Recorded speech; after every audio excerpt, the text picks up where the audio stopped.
물론 여긴 국민 라디오.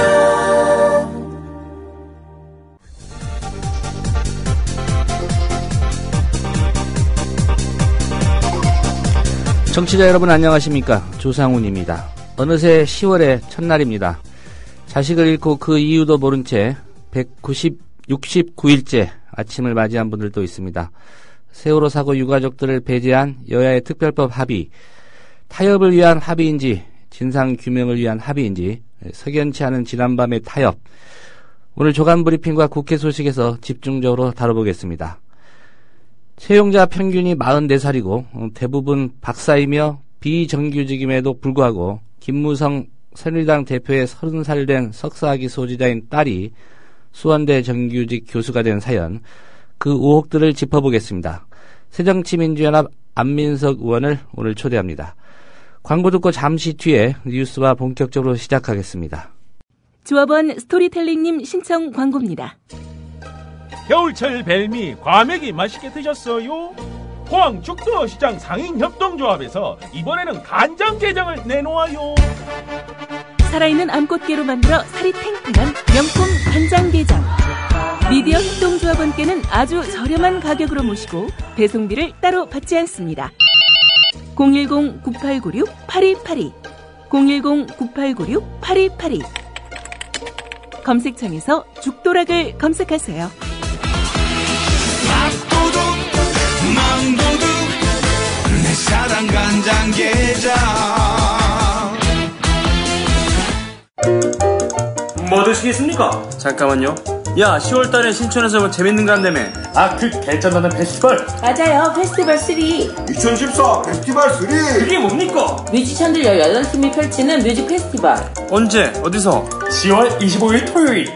신촌 연세로 차없는 거리에서 오후 3시부터 하루 종일. 노래만 하는 거야? 아니요, 거리 퍼포먼스랑 만화가들의 캐리커처 아트마켓도 열린대요. 가만히 있지 않겠다는 사람들 다 모여. 제목이 뭐라고요? 2014 페스티벌 3. 많이 놀러오세요. 더위와 밤샘 공부에 우리 아이가 하루 종일 피곤한가 봐요. 집에서 잘 때라도 편안하게 푹 잤으면 하는데. 이제 우리 아이 방을 자연 휴양림으로 만들어주세요. 피톤치드 캡슐 톡톡. 강력한 천연 항균은 기본. 피톤치드의 향기로움을 더해 기억력과 집중력을 향상시킵니다. 베개의 톡톡, 이불의 톡톡, 피톤치드와 함께 편안한 잠자리 톡톡. 검색창에 네이처 아이를 검색해보세요. 전국 약국에서도 판매 중입니다. 아참, 수익금의 일부는 국민TV에 후원됩니다. 참고하세요.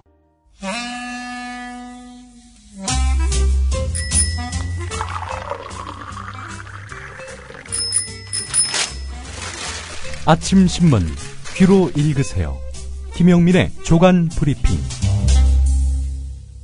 네, 10월 1일자 조간신문 주요 기사 짚어보겠습니다. 김용민 PD의 조간 브리핑입니다. 안녕하십니까? 네, 안녕하십니까? 예, 아무래도 세월호 특별법과 관련된 내용부터 좀 짚어봐야 될 것 같습니다. 예, 세월호 특별법 제정 협상이 어제 또 유족이 빠진 미완의 타결로 일단락되었습니다. 세월호 참사 가족들이 동의한 여야 유가족 합의로 특검 후보를 추천한다는 내용에 여당이 반대하면서 유족 부분은 일단 제외한 채 부분 타결된 겁니다. 세월호 가족들은 강력하게 반발하고 나섰고요. 받아들일 수 없다는 뜻을 모았습니다. 이와 관련해서 오늘 조선일보 사설 제목이 이렇습니다.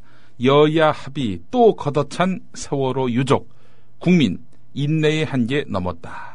예, 어떤 국민들이 인내의 한계를 넘었다는 거죠? 글쎄 말입니다. 조선일보 독자를 말하는 건지. 네. 예. KTV 국민방송 시청자를 말하는 건지. 예. 아니면 국민TV 조합원을 말하는 건지. 국민TV 조합원은 아닌 것 같습니다. 예. 오늘 아침 그 게시판 반응을 보면 말이죠. 국민 인내의 한계 넘었다. 예. 자, 이 조선일보는 세월호 유가족 대책위라는 공식 명칭 대신 단원고 대책위라고 이렇게 붙이고 있습니다. 어느 누구도 단원고 대책위라고 자처한 바 없습니다. 세월호 유가족 대책위에서 말이죠. 그러니까 조선일보가 그냥 새로 이름을 갖다 붙여준 거예요. 예. 그건 왜 그러겠습니까? 이제 일반인 희생자 유족들이 안산 정부 합동 분향소에서 영정도 뺐고요. 네. 예, 그러니까 이제 네이밍을 새로 한 거죠. 예, 조선일보가 한 겁니다. 그렇죠. 단원고 대책위에서 강경 노선을 이끌고 있는 유경근 대변인은 정의당 당원 출신이다.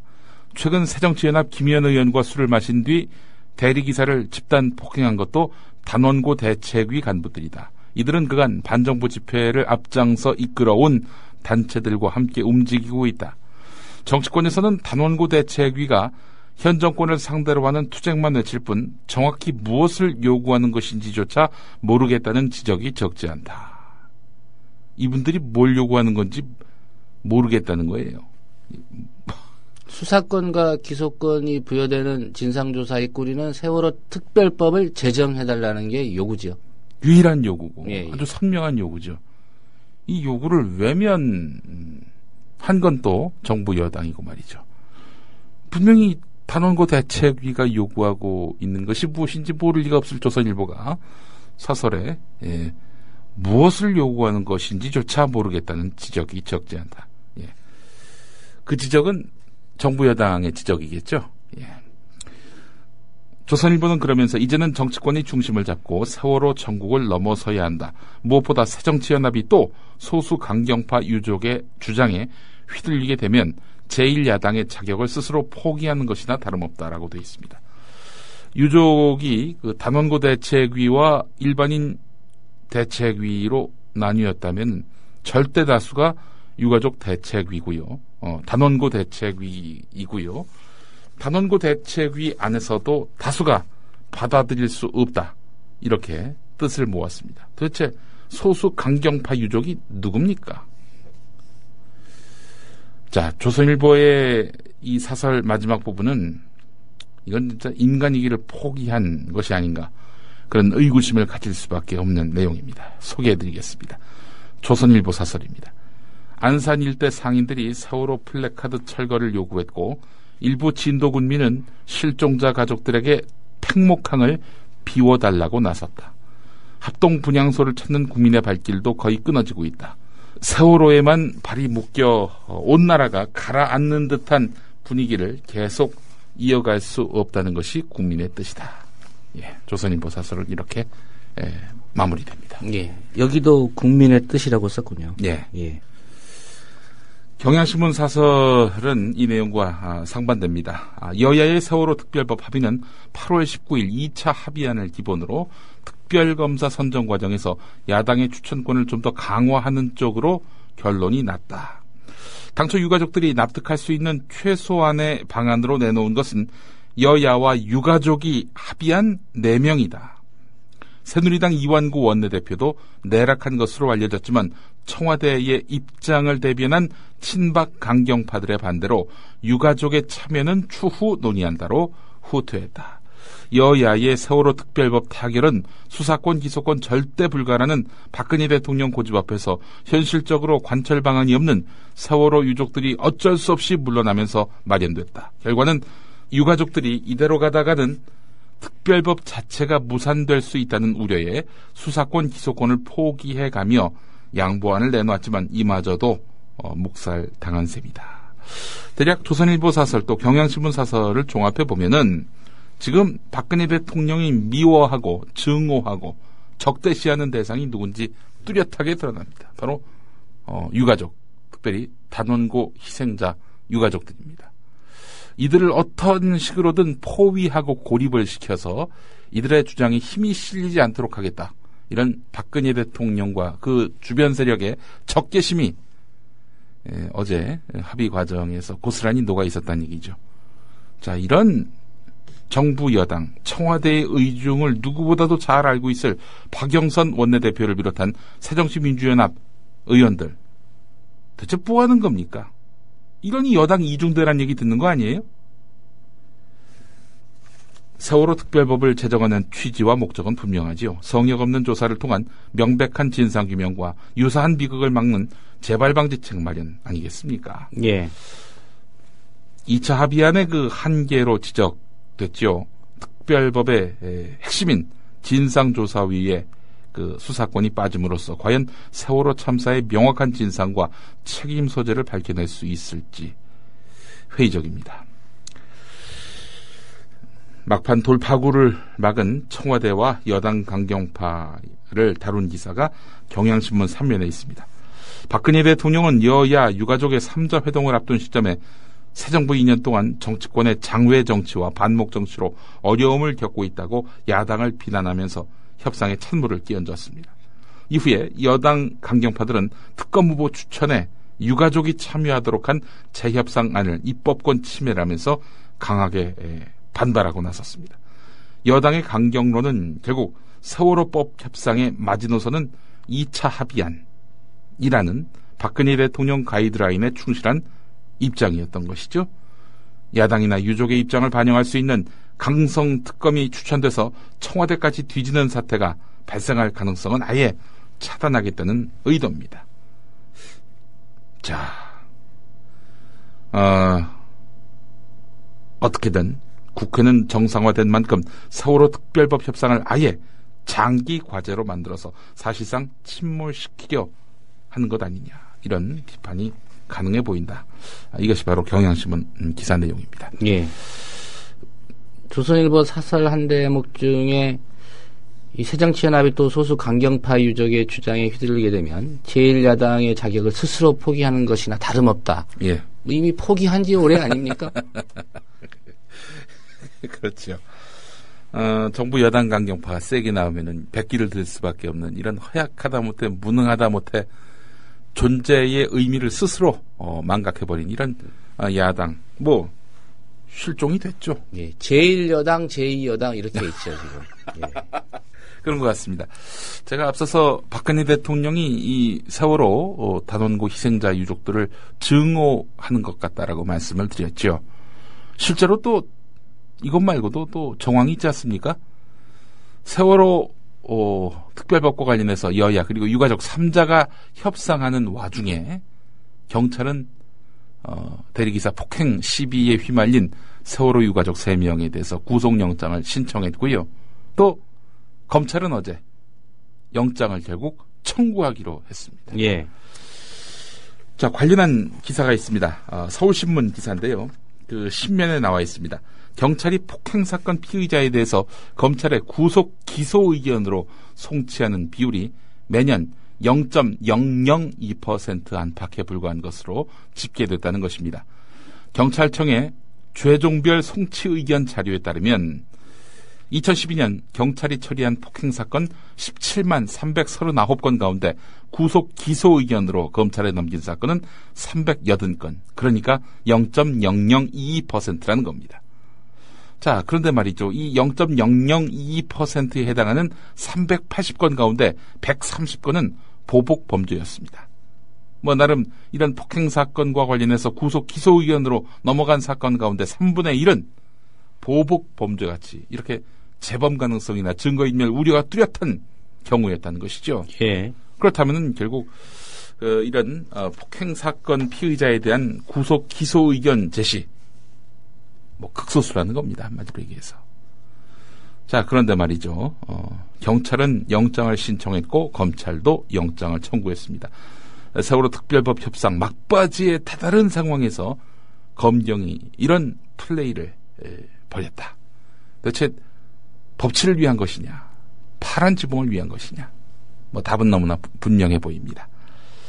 그래서인지 한국일보 12면을 보면은 대리기사 폭행 유가족에 대한 영장은 지나치다, 이런 지적이 나오고 있다고 소개된 그런 기사가 있습니다.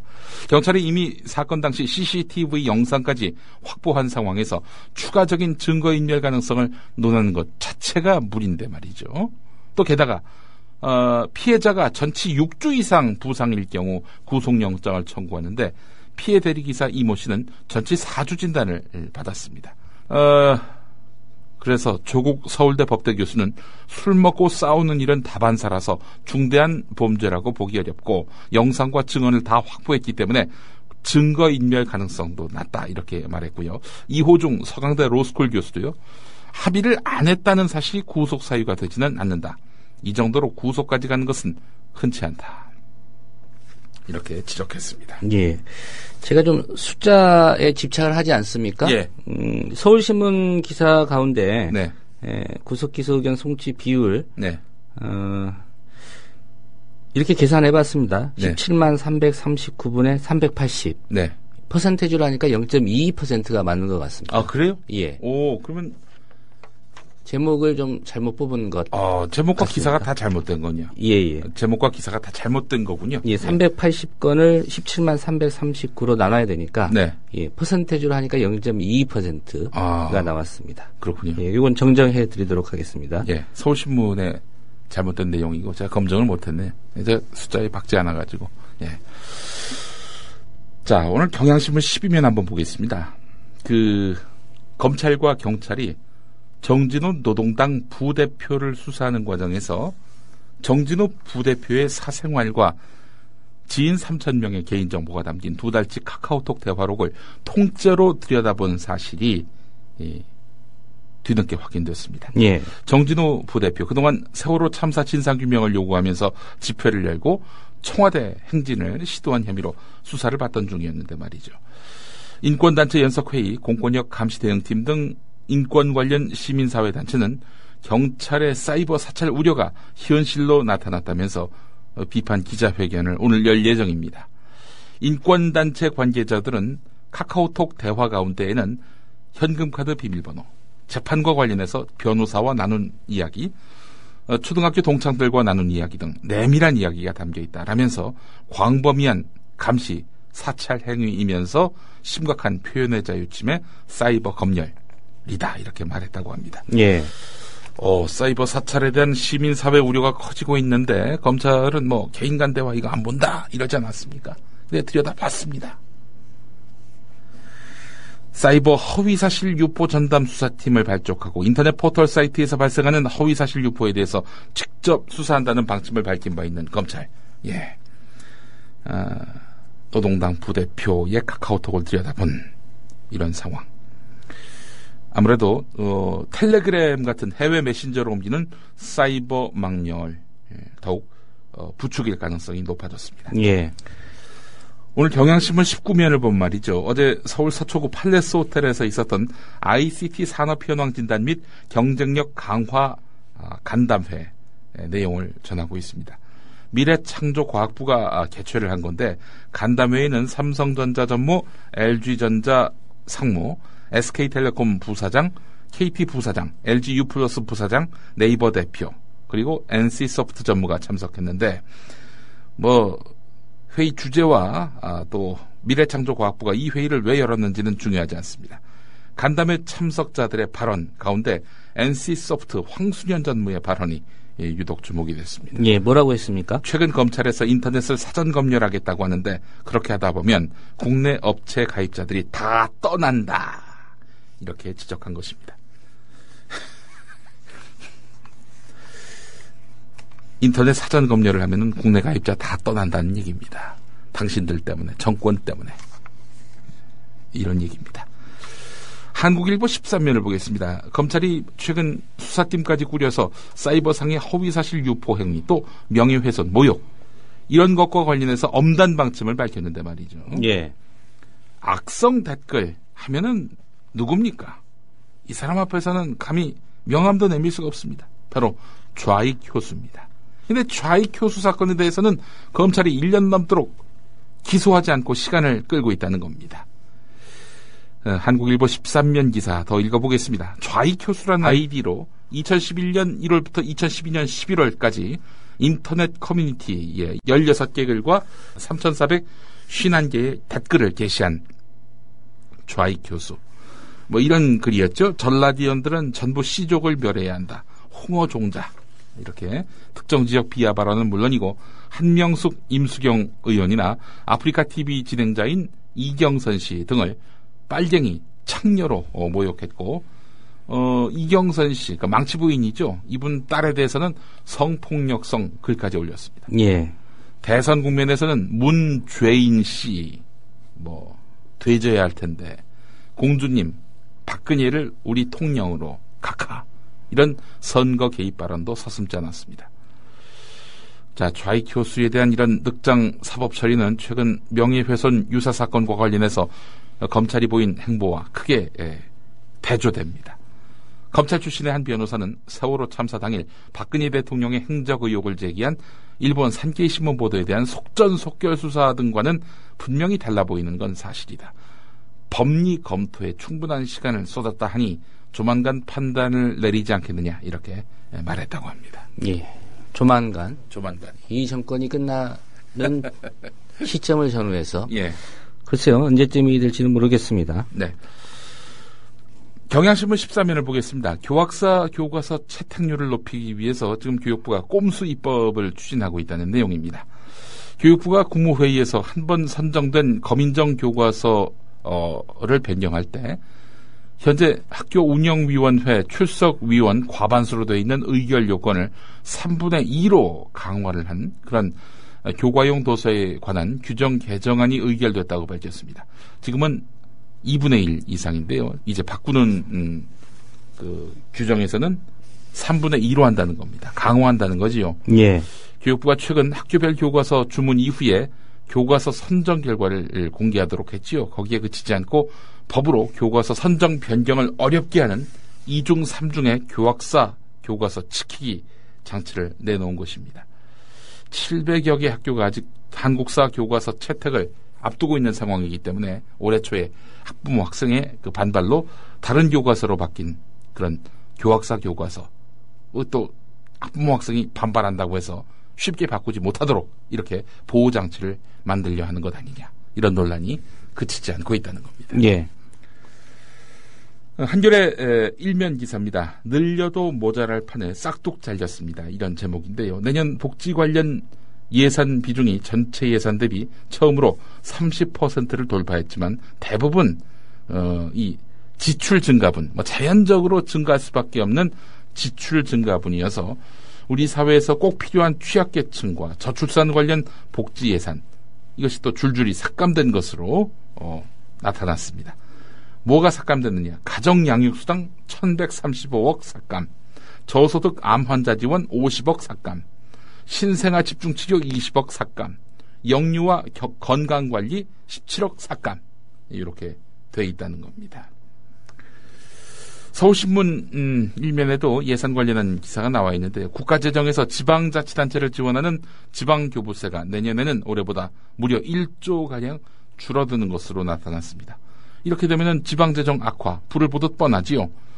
그래서 정부가 내세운 해법은 지방채 발행 규모 한도를 지금보다 33배 늘려주는 것입니다. 예. 지원을 해주는 것이 아니라 지원 줄일 테니까 빚내서 써라 이 얘기네요. 그렇죠. 예. 결국 내려보낼 돈이 적으니 빚을 늘려서 알아서 해결하라 이런 모양새가 됐는데 이 지방자치단체와의 갈등이 확산될 것으로 예상됩니다.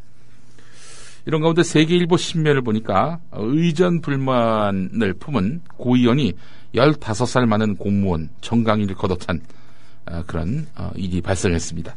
대구 달서구 의회에 따르면 지난 25일 고의원 24명과 공무원 10명은 타 시도의회 비교 견학차 전남 무안군을 찾아갔는데 2박 3일 일정을 이제 모두 마친 날이었습니다. 숙소 인근 식당에서 저녁을 먹고 나서 20여 명이 45인승 버스를 타고 나머지 10명은 30분 정도 국도를 걸어서 숙소에 도착했습니다.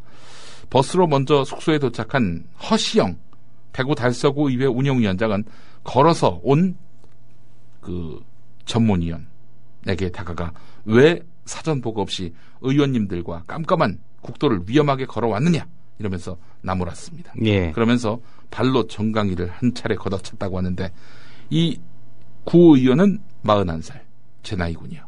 근데 상대는 56살. 예. 우리 서영석 이사장님 나이네요. 예. 예. 이 공무원 노조 차원에서 가만히 있지 않을 것 같습니다. 글쎄 말입니다. 예. 일단 달서구 의회 차원에서 윤리위원회 회부 같은 이런 허시영 의원에 대한 징계 절차에 착수했습니다. 허시영 의원의 트위터를 가봤는데요. 스스로를 딸바보라고 이렇게 호칭했네요. 자, 지금 한국일보 17면을 보면 말이죠. 후지산 화산활동 조짐 이런 내용의 기사가 있습니다. 운타케 산에서 이제 화산이 이제 분화되었는데 말이죠. 일본 내 110개 활화산 가운데 24시간 체제로 관측되는 47개 상시 관측 화산 중 온탁 계산이 그 화산 가운데 하나로 지정되어 있습니다. 상시 감시 화산에는 후지산도 포함되어 있는데요. 예. 이번 폭발로 후지산 폭발 가능성에 대한 관심이 높아지고 있습니다. 후지산은 일본의 초등학교에서는 휴화산으로 가르치는 것도 적지 않은데, 하지만 일본 기상청은 여전히 후지산에서 활발한 화산 활동이 있는 것으로 관측하고 있는데요. 최근 후지산에서는 도로가 가라앉거나 호수의 물이 큰 폭으로 감소하는 등 이변이 발생하고 있습니다. 화산 폭발의 징조와 연관시키는 보도가 늘고 있는데요.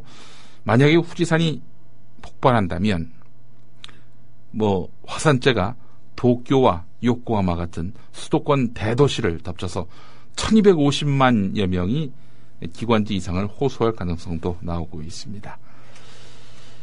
마지막 소식입니다. 일본군 위안부 문제 관련 기사를 썼던 전 아사히 신문 기자가 교수로 재직하고 있는 일본의 한 대학에 교수를 그만두게 하지 않으면 대학을 폭파하겠다는 협박문이 배달됐다고 교도통신이 보도했습니다. 예. 아무래도 일본 우익 쪽의 소행이 아닌가 그렇게 추정을 하고 있겠군요. 네, 그렇습니다. 후지산 기사와 무관합니다. 네. 예, 김영민 PD의 조간 브리핑이었습니다. 잘 들었습니다. 예.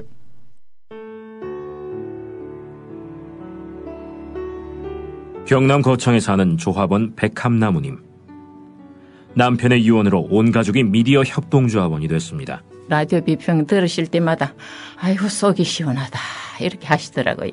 본인이 먼저 하셨고요, 가입을. 예, 그 뜻을 이제 알았기 때문에 손자, 손녀 6명까지 그렇게 이제 다 가입을 하게 됐지. 작고한 부부는 왜 국민TV 조합원 가입, 이것이 이 시대에 꼭 필요한 언론운동이라고 확신했을까요? 가슴 아픈 가족사가 있었습니다. 저는 민족일보 조용수 그분 그때부터 관심을 많이 가지시고 저 동아투이 그때 남편이 광고도 내고 또 한겨레 주주도 되시고 저희 시어른 되시는 분이 보도연맹에 억울한 죽음을 당하셨습니다. 중학교 때 아버지가 억울하게 그리고 옥살이 하실 때 그 도시락을 가지고 감옥에 가서 어느 날 갑자기 이제 총살 당했다는 그런 걸 안 겪었으면은 또 평범하게 살았을 수도 있는데.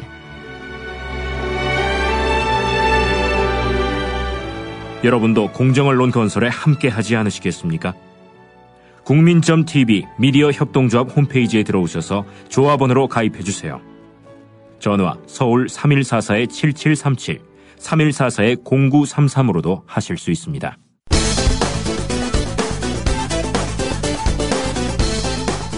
저는 캐나다 서명시에 캐나다 측에서 이렇게 힘들게 FTA를 서명하지만 한국 국회에서 언제 비준이 될지 우려된다는 얘기를 듣고 놀랐습니다.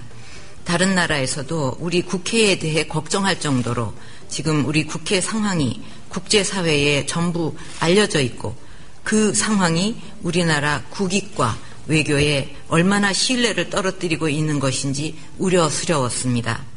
또한 지금 국회의 장기 공전으로 인해 국정감사 등 모든 일정이 늦어지고 있고 법안도 150일째 단 한 건도 통과되지 않고 있어서 민생경제 지원과 내수 활성화, 국민안전 시스템 구축 등의 어려움이 큰 상황입니다.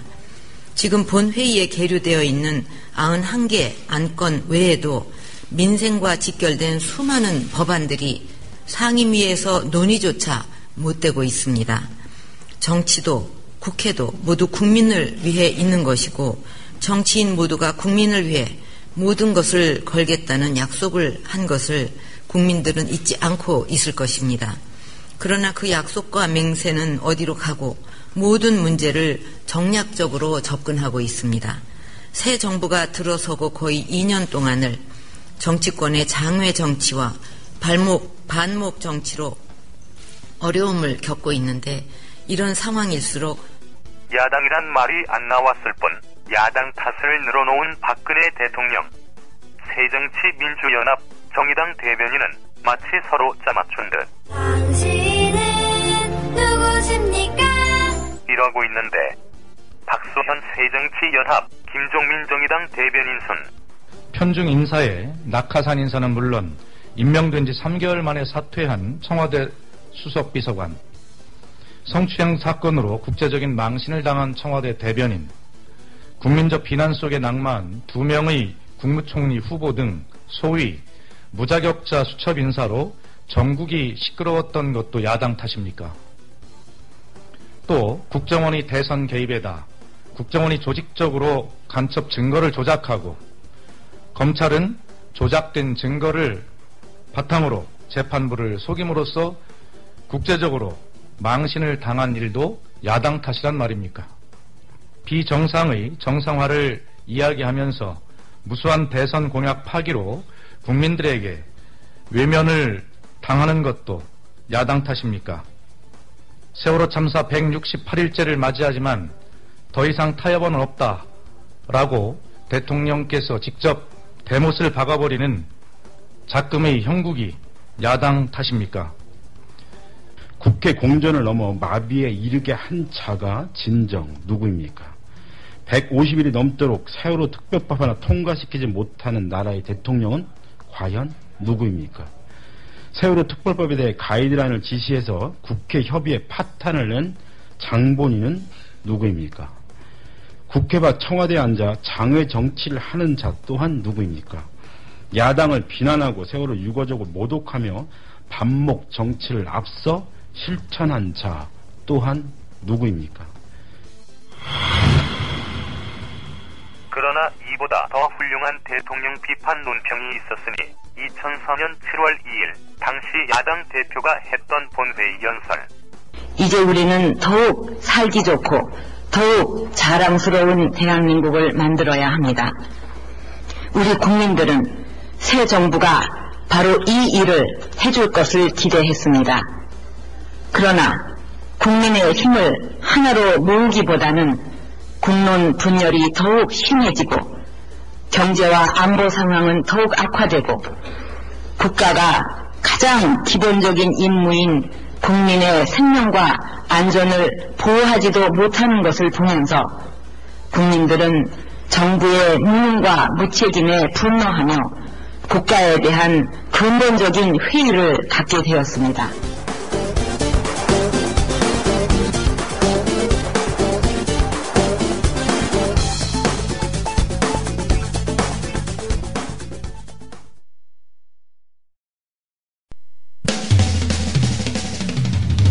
시대와 역사의 맥이 짚힌다.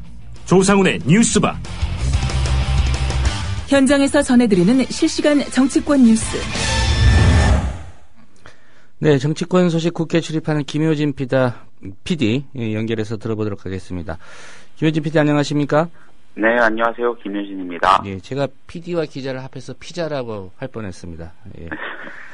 네. 어제 여야가 세월호 특별법 합의안 타결했지만 역시 유가족은 또 배제됐습니다. 이게 예. 과연 이제 실제 입법 과정까지 어떻게 갈 거냐인데 사실 갈 길을 멀다 이렇게 봐야 되겠죠?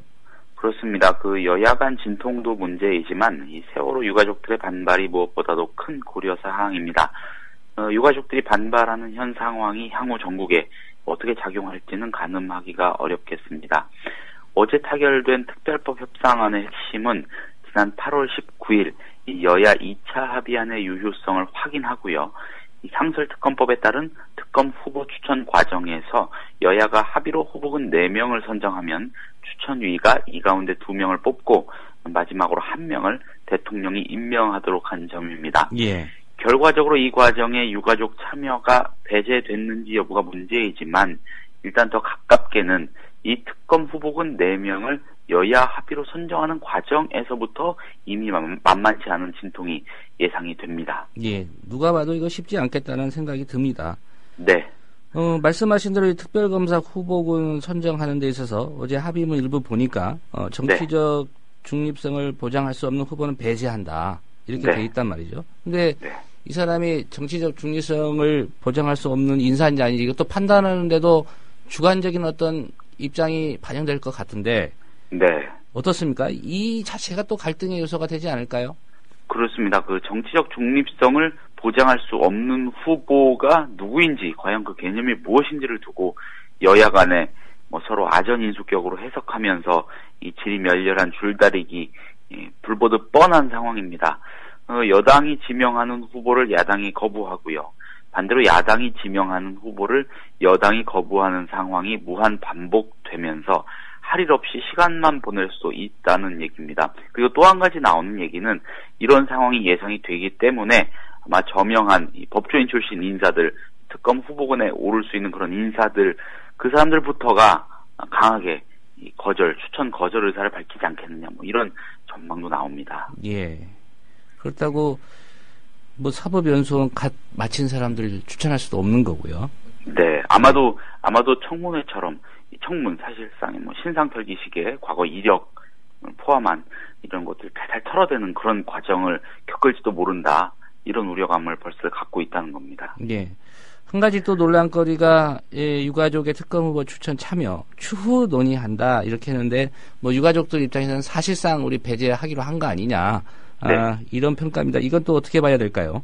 그렇습니다. 합의문에는 유족의 특별검사 후보군 추천 참여 여부는 추후 논의한다는 애매한 조항이 역시 들어가 있습니다. 야당은 어제 협상 과정에서 특검 후보군 4명을 선정하는 과정에 이 여와 야, 유가족이 참여하는 안을 제시했지만 유가족을 포함시킬 수 없다는 여당의 주장에 밀려서 일단 여야 합의로만 후보군을 추천토록 하고 유가족의 참여는 추후 논의한다는 꼬리표를 단 겁니다. 예. 향후 특검 후보군 선정 과정에서 여야 외에 유가족이 참여할 수도 있는 길을 열어둔 것으로 이 양당의 협상에서 당연히 돌발 변수가 될 수도 있겠습니다. 그런데 그간의 흐름을 볼 때 이 문제가 이슈로 떠오르면 결국 여당이 시비를 걸 단초 이상의 의미는 없을지 모른다는 우려가 벌써부터 나옵니다. 예. 지난 8월 7일 1차 합의안에 들어간 진상조사위원회 구성 과정도 마찬가지입니다.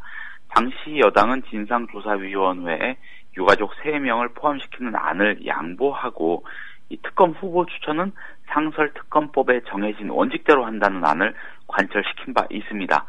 물론 상설특검법의 원칙에 따른 후보 추천은 2차 합의에서 한 번 더 양보하고 어제 9월 30일 3차 합의에서는 한 발 더 물러섰습니다. 그러나 진상조사위원회에 유가족 3명을 포함시키는 것은 여전히 살아있는 것으로 다음 달 말쯤 세월호 특별법이 이달 말쯤 세월호 특별법이 본회의를 통과하고 난 직후부터 구성에 들어간 진상조사위원회 위원 구성과 위원장 선임을 두고도 역시 갈등이 예상이 됩니다. 예. 아무튼 특검 추천 방식이라든가 또 진상조사의 구성과 관련된 대강의 틀은 마련됐다고 볼 수 있는데 네. 이후 상황은 더 지켜봐야 될 것 같고요. 이와는 별개로 언급을 안 할 수는 없습니다. 그 유가족들에 대한 배상이나 보상 문제 결국은 논의를 해야 될 것 같은데 어떻습니까? 네, 그렇습니다. 이번 달에는 정치권과 유가족 사이의 배보상 논의도 본격화될 전망입니다. 여당 내부에서는 이 세월호 협상 과정에서 세월호 참사를 교통사고로 규정하면서 이 과다 보상이 이루어져서는 안 된다는 의견이 나와서 사실상 몇 차례 논란이 빚어진 바 있습니다. 유가족들은 철저한 진상 규명을 외쳐왔지만 막상 이 배상과 보상 문제 협의가 시작이 되면 여당과 유가족 간에 적지 않은 이견이 노출될 개연성이 크다는 그런 우려 섞인 전망이 당연히 존재합니다. 여야 간 합의는 진상조사 또 이어지는 특검을 통한 단죄, 유가족 피해에 대한 정확한 배상에 대한 기본적 윤곽이 정해진 데 불과해서 이 세월호 진상규명은 정치권의 합의가 이루어진 시점이 사실 시작에 불과하다, 이렇게 보는 게 더 적확하겠습니다. 예. 앞으로 넘어야 할 산이 많다는 것입니다. 예. 한 가지 관심이 이제 여야 합의로 지금 세월호 특별법 제정안, 어쨌든 합의안이 도출됐습니다. 네. 새정치민주연합의 박영선 원내대표, 이제 협상 다 끝난 거 아니냐? 그래서 거치에 대한 얘기가 좀 나오고 있는 것 같더군요. 네, 그렇습니다.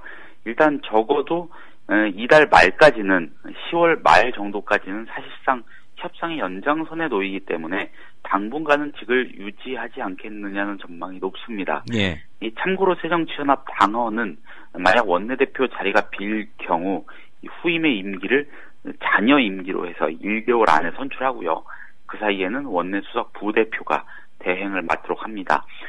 김한길 안철수 전 대표의 불참으로 이 비상대책위원회 구성과 관련한 개파 간 불균형 논란이 제기되는 상황에서 당연직 비대위원인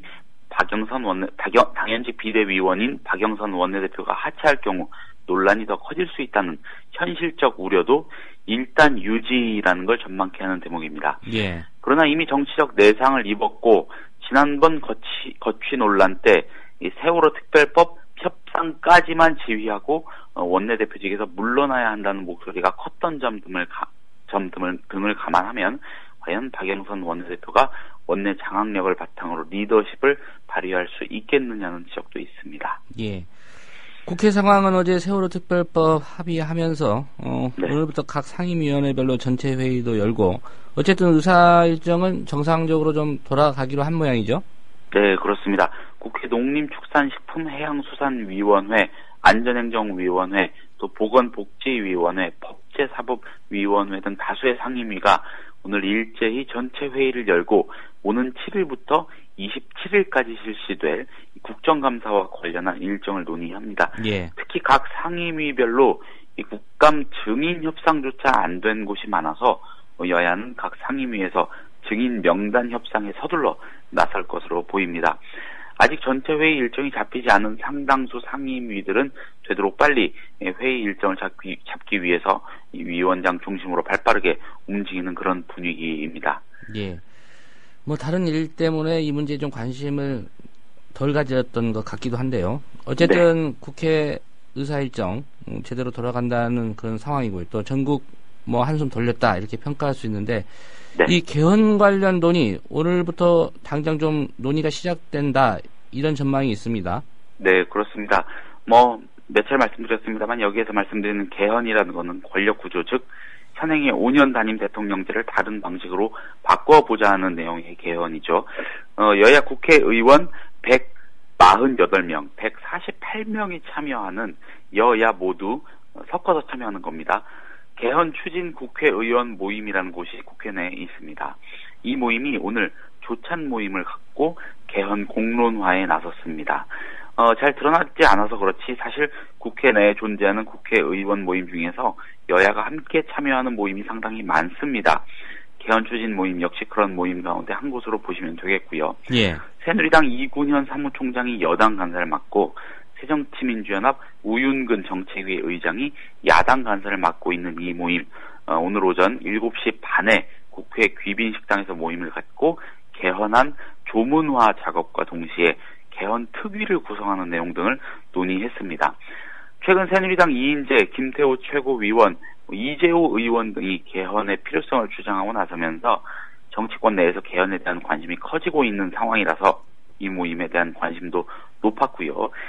이들은 주로 분권형 대통령제, 즉 이 프랑스식 이원 정부제로의 개헌에 초점을 맞추고 논의를 진행 중이라고 합니다. 예. 참고로 이 모임은 2011년에 발족했고 세월호 문제 등으로 활동을 제대로 못하다가 약 8개월 만에 오늘 공식 모임을 재개한 것입니다. 예, 오늘 소식 잘 들었습니다. 네, 감사합니다. 예, 지금까지 김효진 PD였습니다. 가족분들의 식사, 모자, 물티슈 같은 거, 간단한 세면도구 이런 것들이 어디선가 모르게 계속 조달이 돼요. 시민분들이 자발적으로 그렇게 하더라고요. 그 영정 사진을 들고 있는 엄마와 아빠를 빼닮은 아이. 그걸 보면서 울지 않을. 진실을 규명할 때지 무슨 보상 문제를 논할 때가 아니라고 분명히 말씀하셨는데 그걸 가지고 유가족들이 무슨 시치장사를 한다는 하면은. 안녕하십니까. 미디어 협동조합 국민라디오에서 시사 토크 프로그램 이런 변이 있나를 제작하는 김효진 PD입니다. 이런 변이 있나 진행자이자 대한민국에서 가장 뜨거운 가슴을 가진 정의 앞에서 눈 감지 않는 세 사람 박주민, 이광철, 이재정 변호사가 아주 뜻깊은 공개 방송으로 여러분을 만납니다. 민주사회를 위한 변호사 모임 민변이 최근 발간한 책 4.16 세월호 민변의 기록 북콘서트를 겸한 이번 공개방송은 오는 10월 1일 수요일 10월의 첫날인 수요일 저녁 7시 30분 서울 합정동 국민카페 온에어에서 열립니다. 4.16 세월호 민변의 기록 북콘서트를 겸한 이런 변이 있나 공개방송 10월 1일 저녁을 잊지 마십시오. 참가비는 과감하게 받지 않겠습니다. 현장에서 책 판매도 이루어질 예정입니다. 여러분의 많은 성원 부탁드립니다.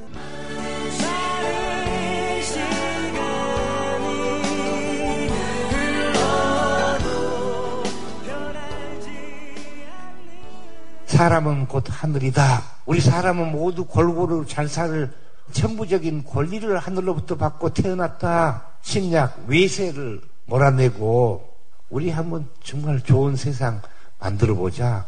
우리나라가 일본 놈한테 압박당하고 소위 한일 늑약이 맺어져가지고 나중에 나라를 다 뺏겼어요.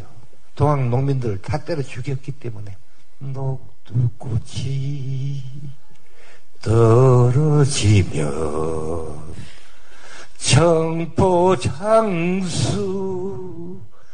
울고 간다.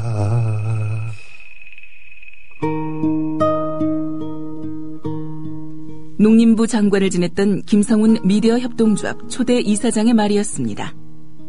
미완으로 끝난 동학 농민운동. 그러나 아직 끝나지 않았습니다. 미디어 협동조합 건설로 맥을 이어갈 수 있습니다. 정의롭고 평화로운 세상을 갈망하는 민주 시민의 꿈. 미디어 협동조합 건설로 연글고 있습니다. 국민점TV에 접속하셔서 조합원 가입하기를 클릭하심으로 동참해 주십시오. 좌절하기엔 아직 이릅니다.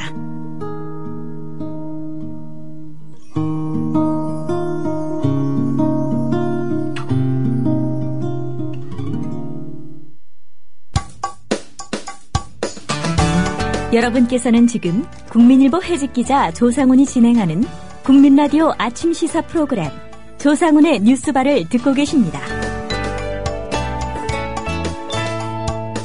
네, 김무성 새누리당 대표의 딸이 수원대학교 미술대학 조교수로 특혜 채용됐다는 의혹이 가라앉지 않고 있습니다. 어제 이 시간에도 다뤘었는데요. 김무성 대표의 딸이 채용 공고상 자격 기준인 교육 또는 연구 경력 4년 이상에 미달하는데도 교수로 뽑히는 의혹에 대해서 이 김무성 대표의 딸 채용 과정이 이전의 채용 절차와 크게 달라서 이거 특혜 채용 아니냐 이런 의혹이 커지고 있는 겁니다. 국회 교육문화체육관광위원회 소속 새정치민주연합 의원들은 교육부에 수원대 신규 교수 임용 절차 감사 결과 이 자료를 제출해달라고 요청했습니다. 관련한 자세한 얘기 새정치민주연합 안민석 의원으로부터 들어보겠습니다. 안 의원님 안녕하십니까? 네, 수고 많으십니다. 안민석 의원입니다. 예, 우선 교육부에 요청한 감사 결과 자료 혹시 받으셨는지요? 아직 오지는 않았고요. 예.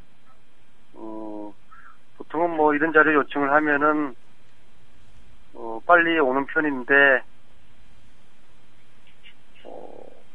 이걸 좀 평상시대로 속도가 안 나오니까 자꾸 이런저런 의심을 자초를 하는 것이죠. 예. 그 자료 요청한 지 며칠이나 지났습니까, 혹시? 꽤 됐죠. 꽤 됐고, 교육부는 수원대에서 안 내고 있다는 말만 되풀이 하는데요. 예.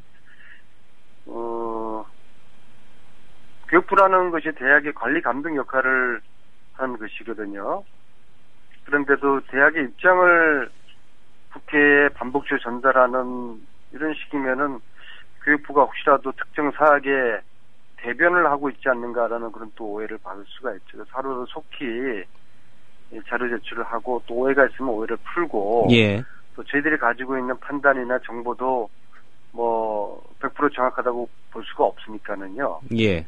그래서 이제 일단 사실을 좀 정확하게 확인할 수 있도록 교육부와 수원대가 좀 협조를 해주기를 바랍니다. 예.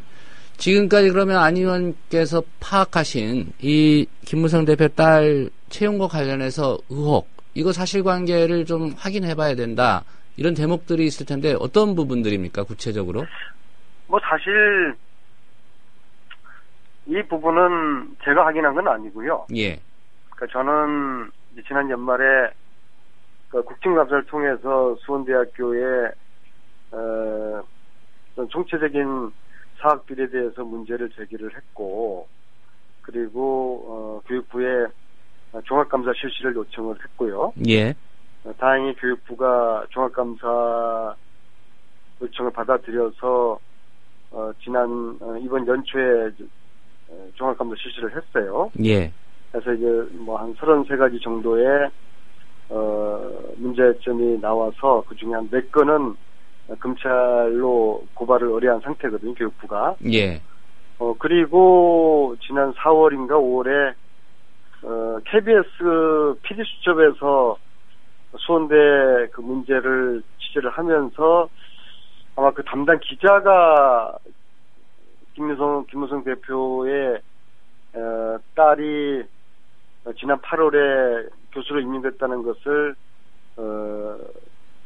이것을 인지를 했던 것 같아요. 예. 사실 뭐 저도 그전에는 요 내용을 몰랐는데요. 그러니까 이제 뭐 이거는 뭐 제가 이렇게 그 알아낸 건 아니고 이제 KBS에서 알아낸 거죠. 예. 알아낸 것이고 만약에 이제 KBS나 또 최근 한국일보의 지적처럼 수원대 비리를 비호할 목적으로 김무성 대표의 따님을 수원대가 채용해 준 거라고 하면은 그러니까 서로가 이제 정치인과 사학 재단 사이에 뭐 일종의 이제 빠타가 된 거죠. 뭐 예. 전문용어로 이제 퉁쳤다고 그러는데 이 부분은 김무성 대표님도 이게 만약에 억울한 측면이 있으면은 수원대에게 정확하게 좀 해명을 하고 자료 요청을 오히려 촉구를 하고 또 대표님 스스로도 분명한 좀 해명을 하셔야 되겠죠. 예. 그런데 이제 그런 게 없이 그러니까 이제 의혹만 증폭되고 있는 것이죠. 예. 또 수원대 스스로도 이런 제기된 의혹이 돼가지고 이걸 좀 깔끔하게 해결해야지 김무성 대표라는 분이 차후에 뭐 대통령까지 생각하시는 분인데 이게 뭐 좋지 않죠. 예. 한 가지 좀 궁금한 게요. 지금 교육부에다 감사 의뢰해서 지금 교육부는 감사 결과가 나왔는데 새정치민주연합 이 교문위 소속 의원들의 자료 제출 요구에 지금 아직까지는 안 오고 있는 상태고요. 네. 여야 합의로 이제 국회 정상화되면서 곧 국정감사 있지 않습니까? 이번 국정감사에서 이 사안도 다룰 예정이신가요? 이건 기본적으로요. 그러니까 국정감사 이전에 예. 이 수원대 사학비리나 아니면 김무성 그 대표님 딸 부분 관련돼서 야당이 거의 뭐 이렇게 크게 문제를 삼지를 않아 왔어요. 왜 그랬습니까? 저는 그 부분에 대해서 이해가 안 가고 좀 유감이기도 한데요. 예. 그러니까 이제 대통령 출마까지 염두에 둔 여당의 대표가 사학비리 관련해서 따님의 교수 채용 문제에 대한 의혹을 받고 있으면 이건 당연히 야당이 나서서 이 문제에 대해서 문제를 제기하고 뭐 의혹을 제대로 규명을 요청을 해야죠. 예. 그런데도 거의 침묵 수준의 우리 새정치민주연합의 행태에 대해 가지고 뭐 물론 뭐 저도 좀 이렇게 나름 짐작하는 건 있지만은 예. 참 이러니까 사학비리가 근절되지 않고 사학비리를 여야가 아주 이럴 때는 협력을 잘 해가지고 아주 교묘하게 잘 옹호를 하는구나 뭐 그런 좀 비난을 받게 되는 것이죠. 예. 그래서 일단 지금이라도 저는 이 부분은 좀 어떤 의원 개개인이 나서야 될 일이 아니라 당 차원에서 야당의 당 차원에서 이 부분에 대한 대응을 논의하고 적절한 대응을 해야 된다고 보고요. 예. 그리고 이번 국감에서는 이제 오늘 국감 증인을 채택하는 회의가 오후에 있는데요. 아마 이제 핵심 쟁점이 아마 이인수 총장의 그 증인 채택 문제일 거예요. 예. 아마 이게 아마 여당에서는 또 글쎄 뭐 야당은 어떨지 모르겠는데 아무튼 뭐 이 부분 이렇게까지 문제가 됐으면은 대개의 경우는 해당 그 사립 대학의 총장 또 이해 당사자니까 예. 당연히 이제 국감장의 정인으로 채택을 해서 또 그분도 또 하고 싶은 이야기도 있고 또 뭐 억울한 부분도 있지 않겠습니까? 예. 그런 이야기를 소명하고 해명할 그런 기회를 주자. 여야 간사가 뭐 쉽게 합의를 하는 게 당연한데 오늘 그 합의가 이루어질지 그거는 한번 저도 주의 깊게 오늘 관찰을 해볼 생각입니다. 예. 그 새정치민주연합이 이 문제에 대해서 좀 미온적으로 대응한다는 말씀 가운데 들리는 얘기 중에 그 새정치민주연합 내 그 유력 정치인도 좀 관련이 돼 있다 이런 말이 있던데 혹시 관련한 정보 파악하고 계신 거 있습니까? 거기에 대해서는 제가 노 코멘트 하겠습니다. 예. 새겨서 듣겠습니다. 당내 얘기도 좀 여쭤보겠습니다. 어제 세월호 관련 특별법 여야 합의로 통과가 됐습니다. 어쨌든 여야 합의는 했고요. 뭐 국회 통과를 한 건 아닙니다만. 네. 어떻게 평가하십니까? 뭐 박수로 추인했다 이런 얘기가 있었지만 정청래 의원 같은 경우는 사실 아니다 이런 반박도 하는데요. 뭐 당 자체가 지금 뭐 온전하지 않고 이런 국민들의 여론을 넘어선 당의 중심을 지속시킬 수가 없는 현실이지 않겠습니까? 예. 그런 이제 서글픈 상황에서 뭐 몇몇 의원분들이 뭐 국회의원은 국회에서 투쟁을 해야 된다. 뭐 그런 논리 속에 어제 등원을 하게 된 것이죠. 근데 재미있는 게 국회의원은 국회에서 투쟁해야 된다고 주장하는 분들 치고 국회 내에서 투쟁을 선명하게 제대로 하는 분은 저는 못 봤어요. 네? 국회 활동 자체를 열심히 안 하는군요. 아니요, 열심히 하고 안 하고가 아니라 예. 이제 국회 내에서도 상임위 가령 보면은 여야 간에 이제 어떤 피할 수 없는 쟁점을 두고서 서로 이제 대립하고 그때 예. 이제 야당 의원들이 주로 이제 쓰는 전술이 파행이라는 거거든요. 예. 소수 야당의 입장을 관철시키기 위해 가지고는 뭐 대화를 하고 논리를 하다가 안 되면은 일단 이제 파행시키면서 힘겨루기를 해야 되는 거거든요. 그런데 이 파행은 야당의 중요한 국회 투쟁 전술인데 현재까지 국회에서 투쟁을 열심히 해야 된다라고 주장하는 분들 중에서 정작 국회가 열려서 이런 파행 전술에 또 적극적인 의원들은 거의 없는 것 같아요. 실제로 예. 아주 그 연약한 야당 의원의 그런 그 속내를 합리화하는 그런 이제 어법이 국회의원의 투쟁 수단은 국회다. 뭐라고 하고 있지 않는가. 어제는 이제 그런 분들의 의견이 뭐 의총장에서 7시간 동안에 다수를 접하면서 예. 진실을 요구하면서 이 세월호법을 차라리 좀 시간을 두고 국회 동원을 어제 안 할 수는 없으니까 동원은 동원대로 하되 세월호법에 있어가지고 우리가 좀 더 제대로 진실을 규명하기 위해 가지고는 이건 좀 따로 떼어서 가자라고 의원들의 목소리는 어제 좀 묻혀버렸군요. 거죠. 예, 그 예. 결과 이제 동원을 하게 됐고 내용적으로는 저는 이제 뭐 일단 뭐 동원 그런 것에 대해서 뭐 입장을 떠나서 이것을 10월에 세월호법하고 유병헌법하고 또 정부 조직 개편안법을 세 개를 패키지를 묶어서 하기로 했는데 예. 완전히 우리는 이제 야당은 이제 혹을 하나 붙인 거라고 봐요. 예. 예를 들어서 정부 조직 개편안은 이제 정부가 하고 싶어 하는 건데 핵심 쟁점이 이제 뭐 크게 두 가지인데 대통령께서 해양경찰청 해경을 폐지하겠다고 하지 않았습니까? 예. 우리는 그 반대고요. 그 다음에 행안부를 정부는 분리를 해서 국가안전처를 만든다고 했지 않았습니까? 예. 이런 이제 여당의 입장을 관철시키기 위해 가지고 세월호법을 패키지로 묶겠다는 거거든요.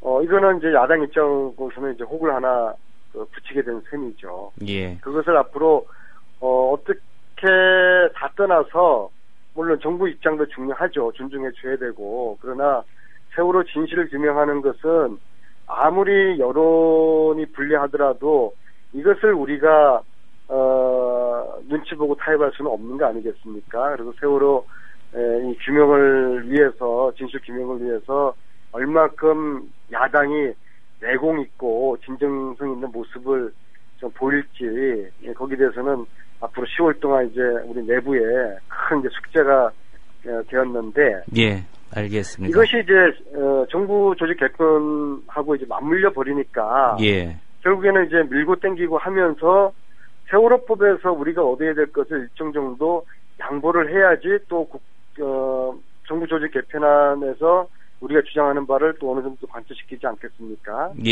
이렇게 패키지로 된 거 돼가지고 혹을 붙인 격이라고 저는 보고 있습니다. 예. 네, 오늘 말씀은 여기까지 듣겠습니다. 고맙습니다. 네, 수고하세요. 예, 새정치민주연합의 안민석 의원이었습니다. 네, 오늘 준비한 소식은 여기까지입니다. 지금까지 제작의 김용민 PD였고요. 저는 조상훈이었습니다. 내일 오전 9시에 다시 인사드리겠습니다.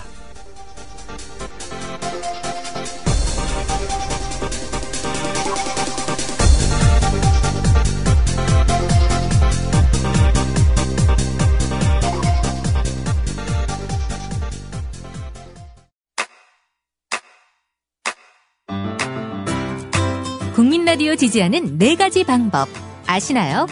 다운로드하기, 별점 주기, 댓글 달기, 구독하기. 국민 라디오를 보다 많은 이들에게 전할 수 있는 가장 손쉬운 방법. 다운로드하기, 별점 주기, 댓글 달기, 구독하기. 잊지 마세요. 다운로드하기, 별점 주기, 댓글 달기, 구독하기.